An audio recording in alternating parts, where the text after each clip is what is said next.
గాంధీ నివాసానికి వెళ్తారని తెలుస్తా ఉంది. అయితే ఇక్కడికైతే పోలీసులు ఇక్కడ నుంచి వెళ్ళనిచ్చేటువంటి అంశాన్ని ఏమైనా ప్రస్తావిస్తారా? అంటే నిన్న ప్రాంతీయ ద్వేషాలు రెచ్చగొట్టారని మీరు చెప్తున్నారు కదా, దానికి సంబంధించి ఏమన్నా పార్టీ అధినేతకు సంబంధించిన ఖచ్చితంగా మీ ద్వారా ఇప్పుడే చెప్పా,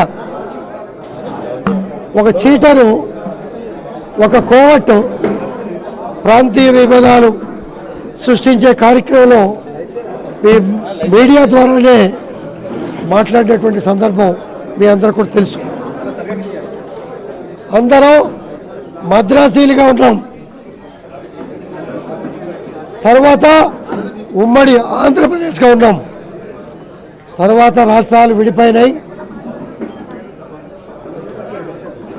ఆంధ్రప్రదేశ్ కానీ తెలంగాణ కానీ ఏం కోరుకుందంటే విడిపోయిన అన్నదమ్ములుగా విడిపోదాం, మిగిలిన విషయాల్లో అన్ని విషయాల్లో కలిసి ఉందాం అనే భావనతో ఆ రోజున రాష్ట్రాలు విడిపోయే రోజున జరిగినటువంటి పరిస్థితులు. 10 సంవత్సరాలు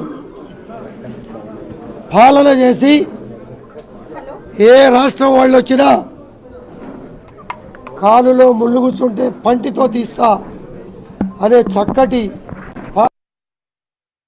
కేసీఆర్ గారి మాటని పక్కన పెట్టి ఈ రోజున ప్రాంతీయ విభేదాలు సృష్టిస్తున్నారంటే వాళ్ళ మీద కేసీఆర్ గారు ఏం చర్య తీసుకుంటాడో చూసి తర్వాత సహచర శాసనసభ్యులు అందరితో మాట్లాడి ఒక కార్యాచరణ చేసి ముందుకు నడుస్తాం.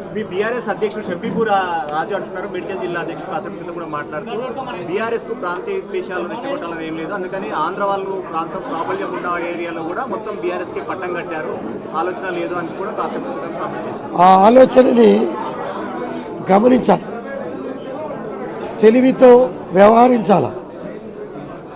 నీ ఆఫీసులో మీటింగ్ పడుతున్నటువంటి కోవట్టు చీటర్గాడు ఏం మాట్లాడాడు, నువ్వేమి సమర్థిస్తున్నావు అనే విషయం అధ్యక్షుడిగా ముందు నువ్వు మాట్లాడి ప్రజలకు చెప్పు.